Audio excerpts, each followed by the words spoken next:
Hey everybody inside the red, and welcome back to Shining Song Starnova. I think last we left off, looks like we're finally about to get a, well, the answers producer's been looking for. What exactly happened to Aki, how she ended up this way, and considering the fears that I've had about what her character may have gone through, as curious as I am, I'm not looking forward to this, just because there's this sense, this almost palpable sense of dread and tension building up. Like, but let's go ahead. So tell me, how did Kashiwagi Aki become this way? Christmas 12 years ago.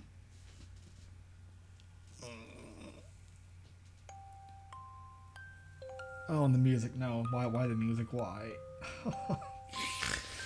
One of the earliest memories I have of my mother was on Christmas Day when I was 7 years old. It was a cold, white Christmas.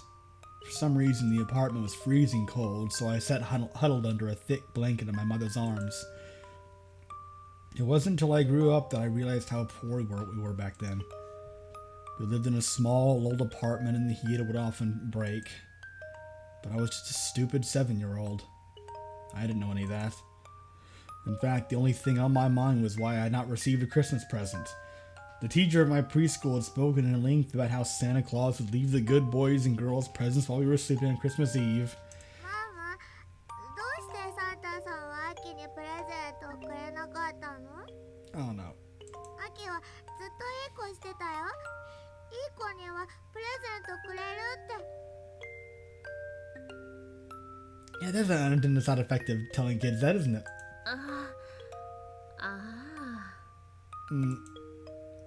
Mama smiled gently and held me tight. ねえ、アキ。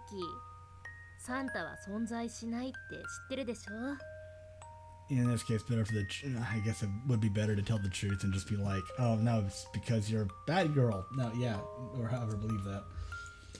I don't know if I mentioned before, my parents just straight up told me right from the get-go that there was no Santa Claus or anything like that, which I'm actually very grateful for. Just because, well, I mean, it's kind of a complicated thing, but I think it prepared me to be a bit more skeptical from a young age.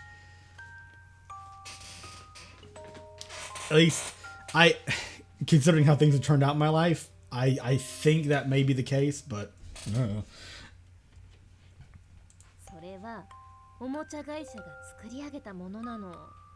たくさんおもちゃを売ってお金にするための大人の嘘。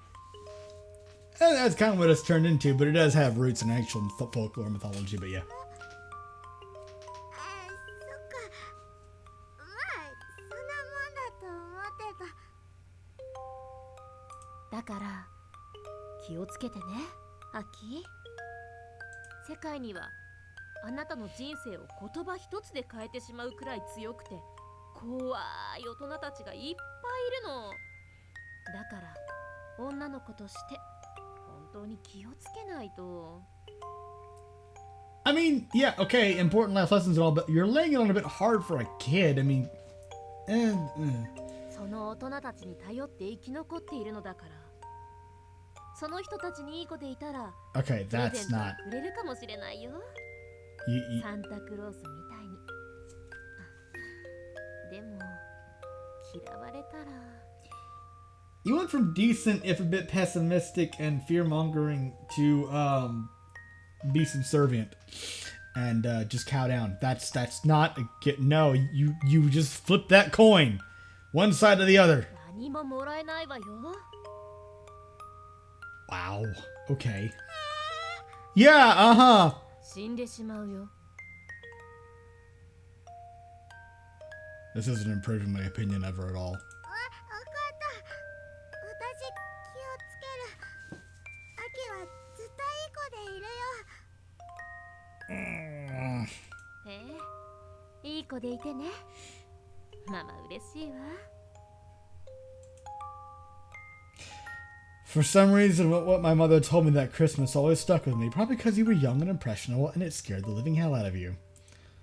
1. This world was an unfair place. 2. The only way to get ahead was to make a good impression on powerful men with connections and money.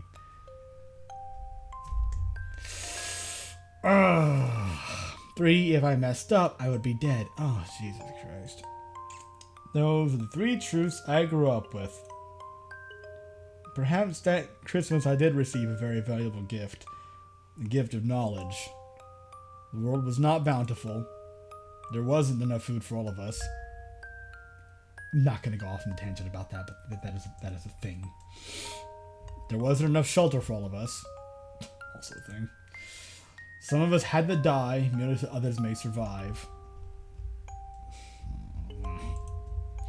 Growing up poor, I received an all too stark reminder of the reality we faced. Age 10.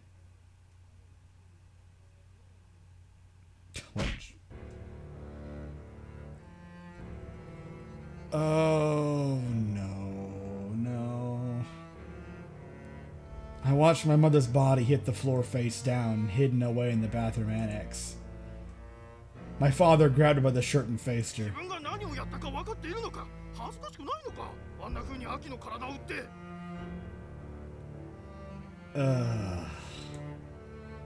He threw a tattered magazine on the floor. Inside, I saw my own photographs. Mother had taken me somewhere to get this done. Honestly, I wasn't bothered at all. A bunch of men who smelled like cigarettes had told me to wear some outfits and taken photographs of me. After that, I sang and danced a little, just like I practiced. I didn't understand at all why Papa was so upset.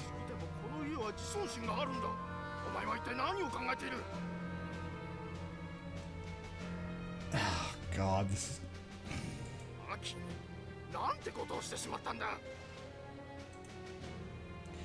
Despite having been struck before, my mother gripped my father's ankle.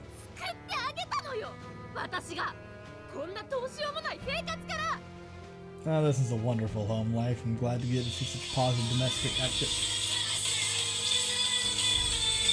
Right. Okay. Sorry about that phone call. But yeah, I'm this. God, this is just. This is already. Well, I didn't expect this. So in other words, it's just gotten worse. Ugh.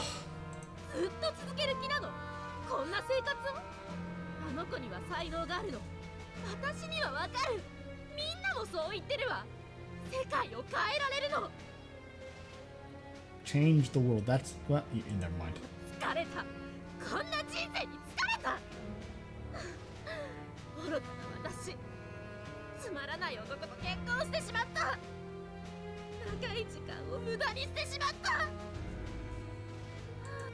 Whoops.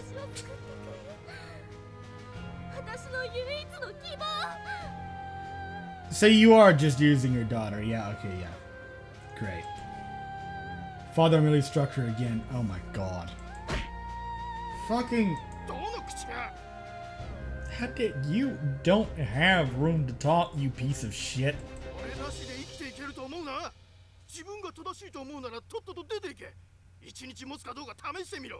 I'm glad she had such a healthy environment to grow up in. Let's see. After that, I remember my mother packing our things and grabbing my hand.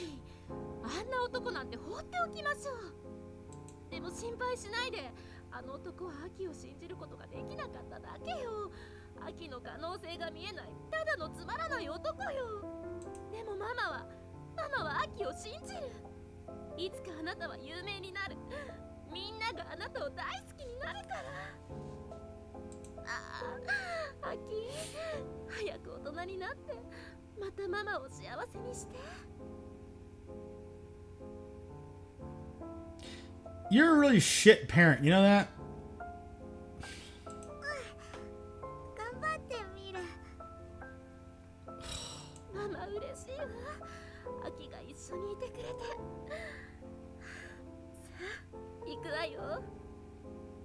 Ugh. After that, I never saw our old house again. I was still too young to remember most of what happened after that. All I could recall now were flashes and moments. The outlines of the vocal instructors that I met, the smell of the men who took photographs of me. Ow. Well, I didn't really mind it. In fact, everyone around me praised me for always working so hard. Whenever I worked hard, Mama would say she was proud of me. That was the only thing I wanted, to hear the happy words of the people around me. Because if that happiness would have disappeared, I had seen firsthand just what would happen to me. I would be struck. I would become a nobody. I would be dead. Age 11. Ugh. When I was about 11 years old, I remember going to what I later learned was the Golden Calf office with my mother. Even though I was still a kid, I could sense this place was different from the other companies I'd worked at. Nobody here had smiles on their faces or wasted time on frivolous niceties. This is the real deal. Before me was a man who inspired fear in my chest with every word he spoke. Oh, of course. Certainly the girl's early introduction to the idol world is a benefit. However, the pressures of the Quasar training program will be unlike anything she's encountered before. Admittance into the program will mean that she will be educated by her own instructors for the entirety of her formative years. Will that be a problem, Kashiwagi-san? Of course not, Kamijo-san. In fact, that's exactly what we want. My little Aki has impressed all her instructors so far. You will not regret signing her on. Kamijo leaned down to face me. For some reason, his face struck fear in my chest, and I couldn't help but hide behind my mother. Aki, what are you doing? This is... Cowering before me? This will not do. It seems the girl is not yet ready. No, she's never like this. Surely... If she cannot bear to look me in the face, then she will not last a moment in the trainee program. Have a good day, Kashiwagi-san. Before Kamijo could finish, another older man interrupted him. There we go. Oh, well, the girl's performed well thus far. Perhaps she really does not take to the cut of the young master's face. The old man knelt down and held onto my shoulders like a gentle grandfather. Aki-chan, what is it that you wish to become? A top idol. I see. And what are you willing to do to become a top idol? Anything. Aki will do anything to become a top idol. Because Mama will be happy if that happens. I see. Oda looked at Kamijo and smiled. See? The girl does have potential. Oda-san, please. If there's anything you can do for Aki, I'll be forever grateful. Well... If the young master's not interested, there is another certain project I've been working on. Something quite suitable for Aki-chan, now that I think about it. As much as I hate to say this, the grown-up girls of Quasar might be too much for Aki-chan to handle at this time. On the other hand, my own project, Strawberry Pink, is a unit composed of girls more of Aki-chan's age. What do you say, Aki-chan? Do you want Uncle Oda to make you into a top idol? I wanna.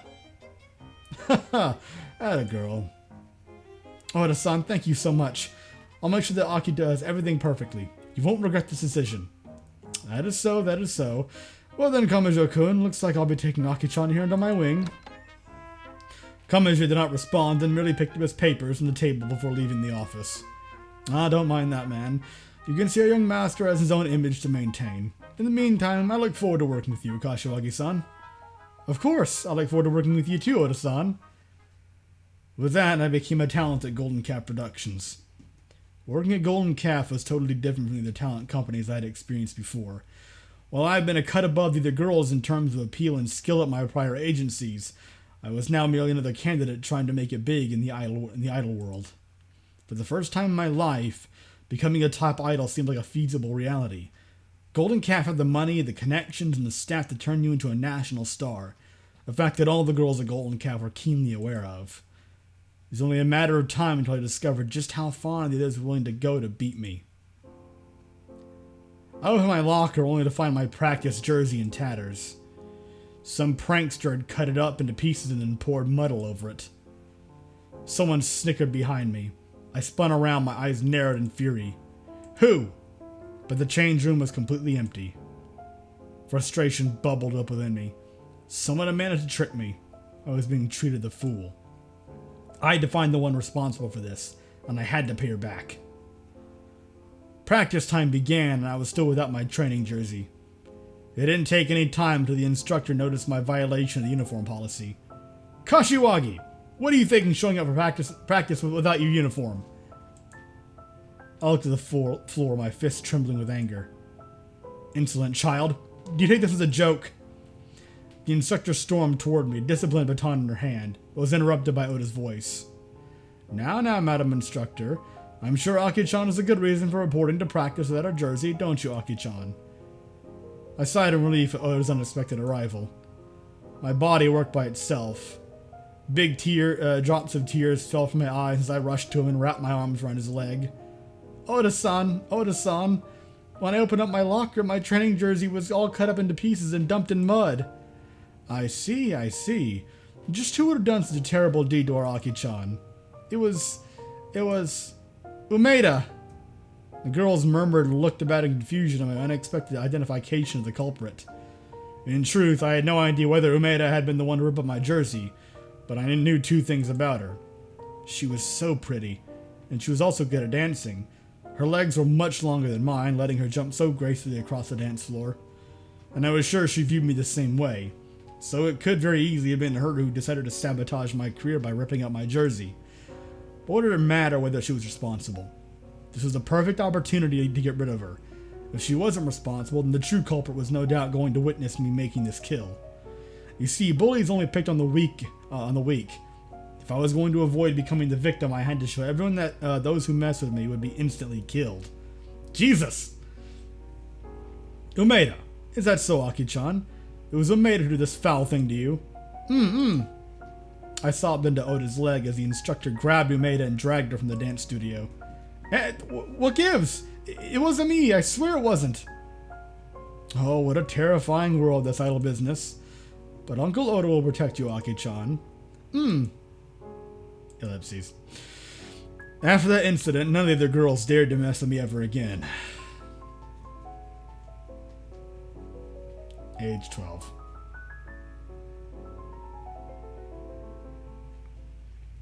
As the months passed, I began to figure out the ropes of navigating this business.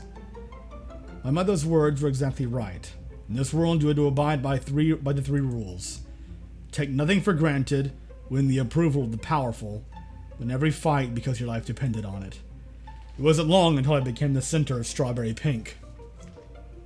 I stood in front of a white screen wearing nothing but a skimpy swimsuit. Oh, good. Yeah, alright. It was around this time that I was vaguely starting to understand the nature of my appeal. Oh, don't say that. Of course, I had already naturally acted cute and precocious, but lately something else was slowly dawning on me.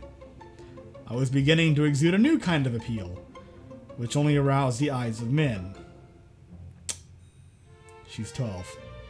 She's fucking 12 years old. Ugh! Unfortunately, I fully understood what had happened now as an adult with the benefit of hindsight. Back then, I was just a blissfully ignorant 12-year-old lapping up all the attention I was getting without a care in the world. I was becoming popular. Mama spoke nothing but praise whenever I returned home from work. And Oda stayed by my side, always using his influence to further my career. Everything seemed like a dream come true. As soon as I finished taking the photos, I ran over to Oda. "Ah, that's a good girl, Aki-chan. Looks like you got those photos done like a pro." I am a pro, you know." "I suppose that's true. Give your uncle a hug." "Yay!" I jumped and wrapped myself around him. That's a good girl. A good girl indeed." What's that gut-wrenching feeling again? I returned to the ground. Those photos turned out great. Next time, why don't we shoot footage at a pool next? Wouldn't you like that, Aki-chan? I think that'll be a big hit with the fans. As expected, Aki-chan really does know how to work this business. Meanwhile, my fan base only got larger and larger with each of my lives. As I finished the final song, the cries of the audience before me shook my chest. Okay. Oh, there we go. Okay. Oni-chans, thank you for coming out here today. I'm not saying that. Stop that. In short, it felt as if I was on the cusp of a grand victory. After a miserable childhood living on the drudges of poverty, I had picked myself up by my bootstraps and at the tender age of 12 already become a successful entertainer. As if to prove it, my mother and I moved into a new luxury apartment, so unlike our old home that it seemed like a palace. We looked around in wonder, still not quite believing that such a beautiful home was now ours. Just a few years ago, we lived in the slums alongside with debtors, bottom-beating crooks, and other assorted human failures.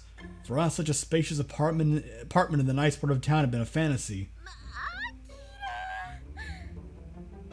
My, it's so beautiful. Mother put her hands on my shoulders.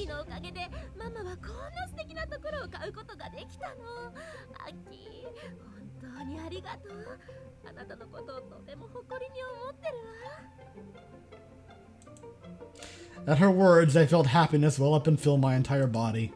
My whole being was so happy at having made my mother proud that I thought my joy would shoot out as beams of light from my fingertips.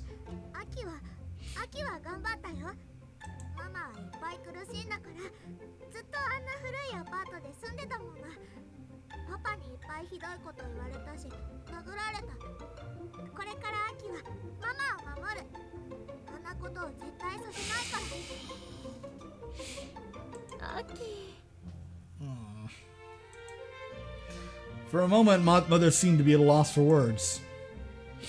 She embraced me, holding me tightly so that I could not see the great big drops of tears forming in her eyes.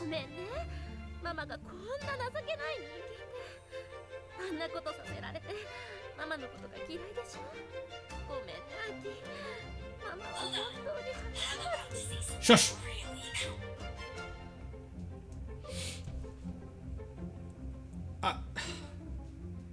You know, I don't trust you, so all I say here is guilt trip.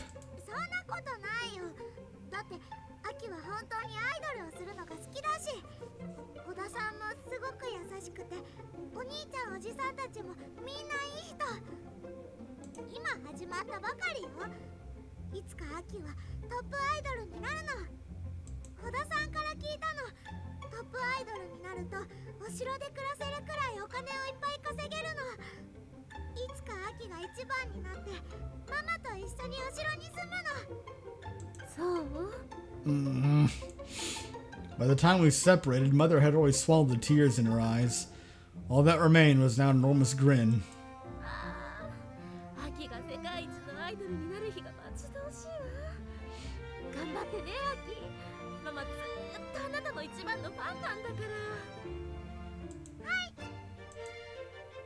Ellipses. Okay, yeah. 14.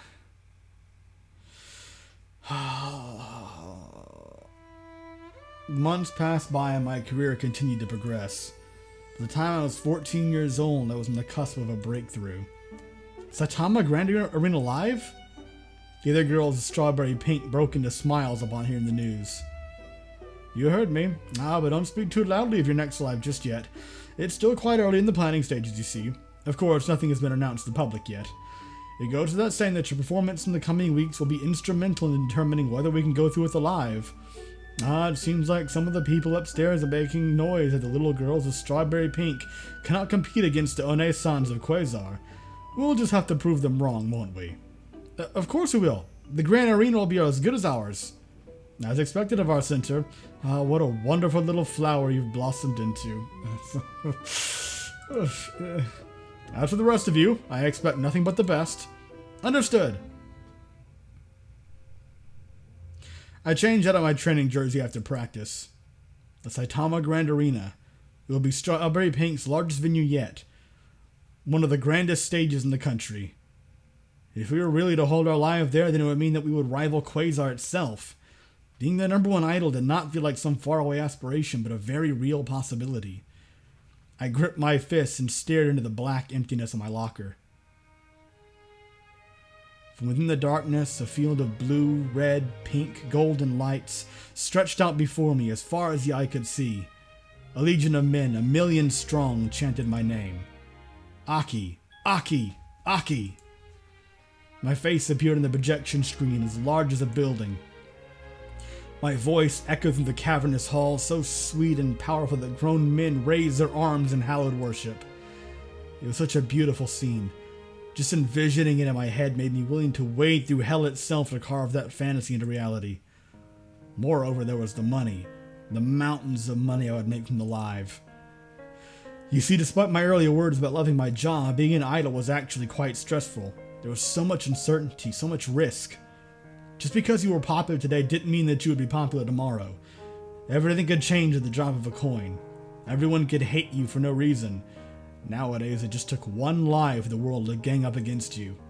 But with a mountain of money that big, well, all my everyday anxieties would disappear. Not just temporarily, but for the rest of my life. Mom and I could really live like royalty without any further worries of that kind of money. I wanted it. I wanted it so badly. So badly that I was willing to do anything for it. Or so I thought. Okay, now here's... oh no. But the door to that dream would be slammed shut. I gasped as someone grabbed the door to my locker and closed it. I turned... oh no.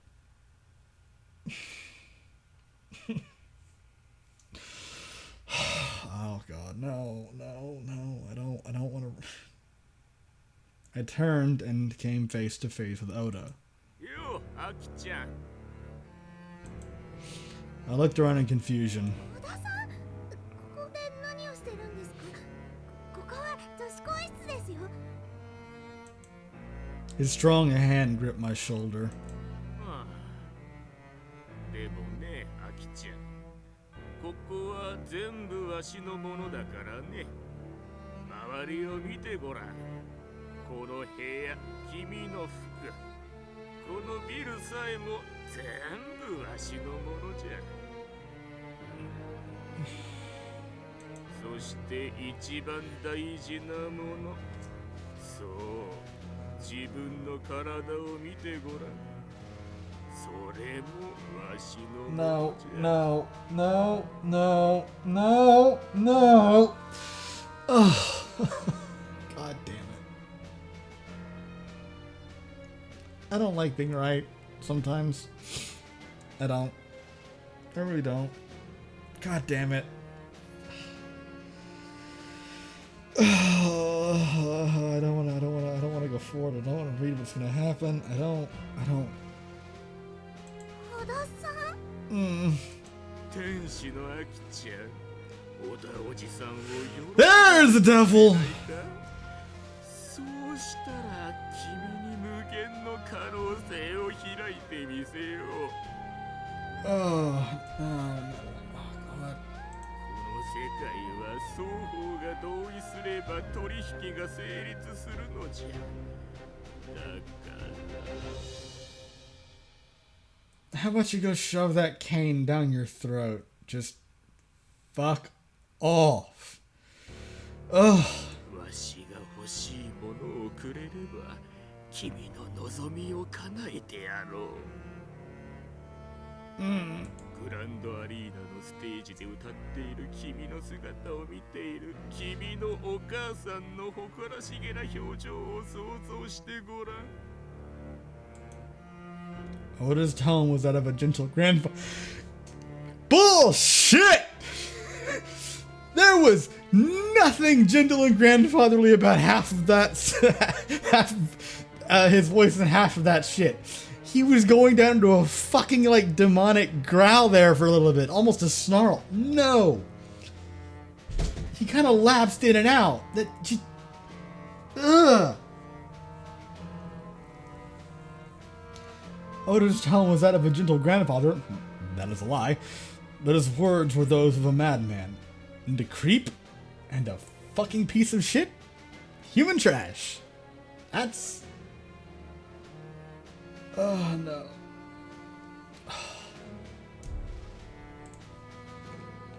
By now, I was old enough to understand what he wished out of me. I tried to back away from him. All of his words, his actions, his watchful guardianship all these years. At that moment, I understood all of that had been to groom me for this moment. Oh, fuck. Yeah, groom. Yeah, that's the word. There you go. I had been so focused on becoming an idol, on impressing Oda, on accomplishing my dreams I'd failed to notice before. This man had been twisted all along. 私は Sweat began to pour down my back as I struggled to break free of Oda's grasp. あきちゃん、可愛すぎてもう我慢できんわい。 Ugh. Don't. No, no, no, no, no, no, no, no. Panic took hold of my body as the old man's face leaned in to kiss me. I broke free of his grasp and scurried away. わしのあきちゃん、わしのあきちゃん。逃げ道なんてないことはもう知っているはずじゃ。わしは君のプロデューサー、逆らうでない。あなたは兵隊よ。 That's putting it lightly, but yes, yes. With that, I ran out of the change room, tears streaming from my eyes. I left the Golden Calf office and ran straight home, my mind gripped by a fear unlike anything I'd ever known. But what disturbed me the most was not that I was mortified to discover my producer had been as sick of all this time. It was that I was horrified by what I had just done. Why had I shouted at him? Why had I refused him? As I ran home, it felt as if the moon itself was falling from the sky about to crush me under its mass. Had I just kept my mouth shut and let that perverted old man have his way with me, then I could have had it all. I could have been a star. I could have stood before the world at my biggest stage yet. Even though I had suffered behind the scenes, even though I had shed tears hidden away in the shadows, the whole world would have seen me as a victorious heroine who defied impossible odds to rise from poverty into national stardom. Sorry about that. That was a bit of an interruption. Okay. For the world did not care for the truth. It merely demanded stories. It was then that I realized I had lost my mind. Nothing mattered to me anymore except becoming number one. Someone who thought like this could only be sick in the head. I crashed into my apartment, my chest panting and heaving. Mother stood from the sofa and approached me. Aki, 大丈夫？何かあったの？ Yeah, and I get the feeling that you absolutely will not care that someone was just about to take advantage of your daughter. That some old fucking creep wasn't about to have his way with a kid. Yours.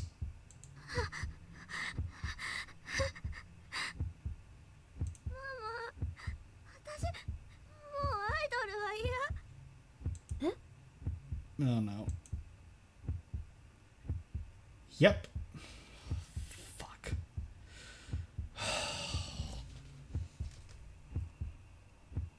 They go through that, and then to have right after your own mother, practically what I'm assuming is going to happen is just to turn on you. Oh, trauma. Oh, God. With the utterance of that single sentence, all trace of motherly concern vanished from her face. どういうことなの？自分が何を言ってるか分かっているの？小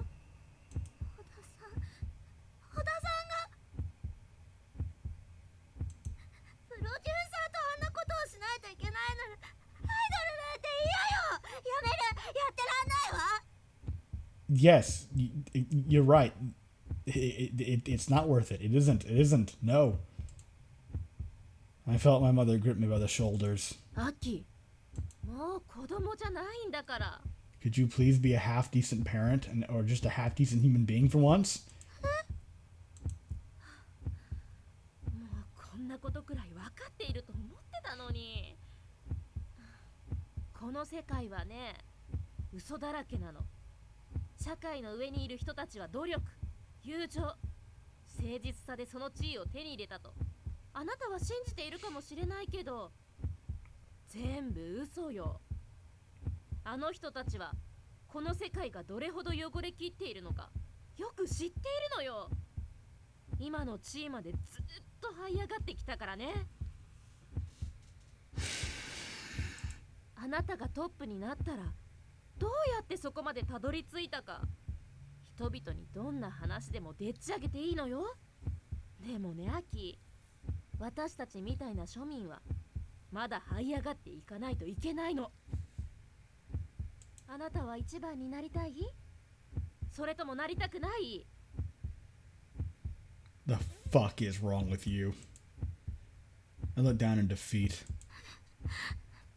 もう遅いよ。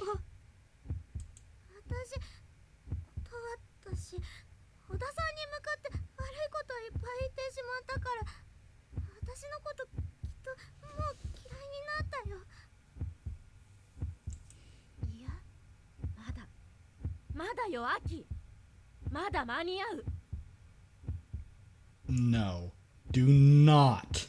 小田さんのところに行って謝りなさい。 Oh my god. この誤解を解いて全部水に流してもらうの。 I stared into my mother's eyes. They were wide open as if the fingers of her mad conviction were prying her eyelids apart. Inside, I saw nothing but a white, screeching wildfire. Suddenly, I realized that her hands were no longer on my shoulders, but wrapped around my neck. 小田さんに謝ってきなさい、アキ。 The sinking realization that her words were not motherly advice, but a life or death threat, made my organs feel like they were being pulled from their tubes. Now, all this time, I had been surrounded by madmen. Now, perhaps I too have been mad all this time as well. But having stared into the beast maw once, I had learned the meaning of fear, and once a child knew what it was to be afraid, she could not venture into the beast lair again. Realization sank into Yumiko's eyes. She knew that I had been broken.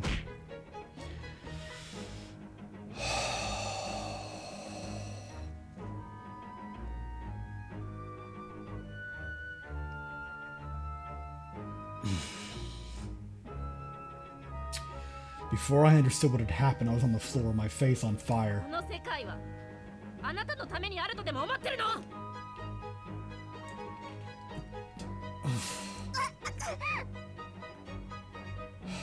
これはあなたのためよ、アキ。あなたが分かるために必要なことよ。 Bullshit.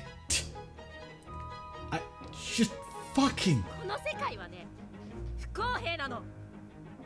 ママのことを嫌いにならないでね。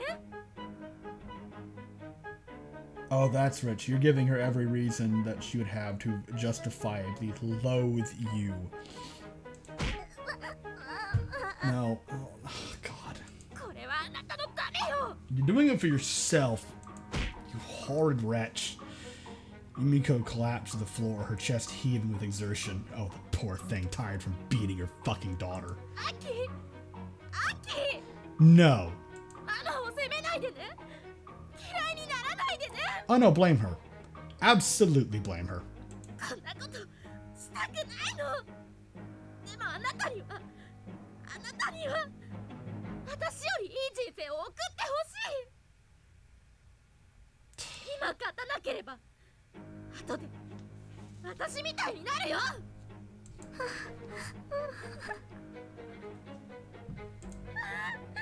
なんて情けない母親。こんなになってしまった。こんな情けない醜い女に。ママもあなたみたいに綺麗になりたい。そうしたらあなたのためにあの小田に好みを捨てることができるもの。でもママはこうなの。わかるでしょ、この醜い顔が。自分でも気持ち悪いってわかっているわ。 You need some serious clinical help, and I don't mean that in a condescending way. I'm being fucking serious. You sound like you really have, you know, some deep-seated psychological issues that need to be worked out. You need help. あなたは勝つことを覚えなきゃ。こんな風になるわ。トップになれなきゃ。ただ他人の汁をすすって生き残ろうとする取るに足らない人間になるわ。わかる？アキ、アキ。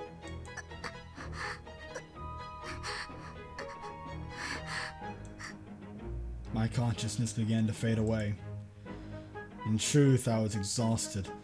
I had been training for days and then ran up back home all the way from the Golden Calf office. My head simply couldn't process what was going on anymore. It didn't even matter since she was talking most for the sake of her sake instead of mine at this stage. After that, I entered a long period of depression, from which I didn't emerge from for 3 years. Yeah, that's... Yeah. I heard eventually that Golden Calf graduated me via an announcement and then selected a new center. As if I had been nothing special all along, everyone forgot about me and instead raised up the new center as their heroine.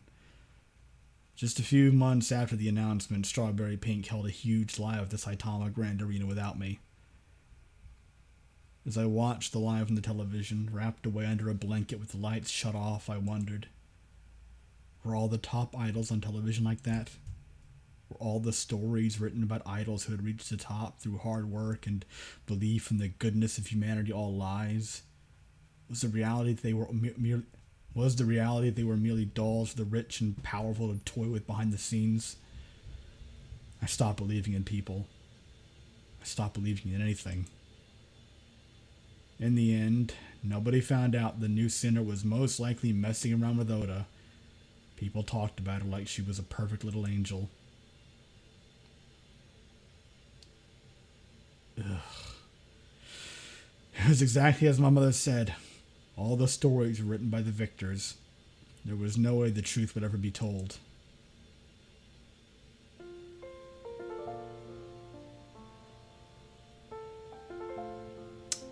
Yep, I'm just going to end this here.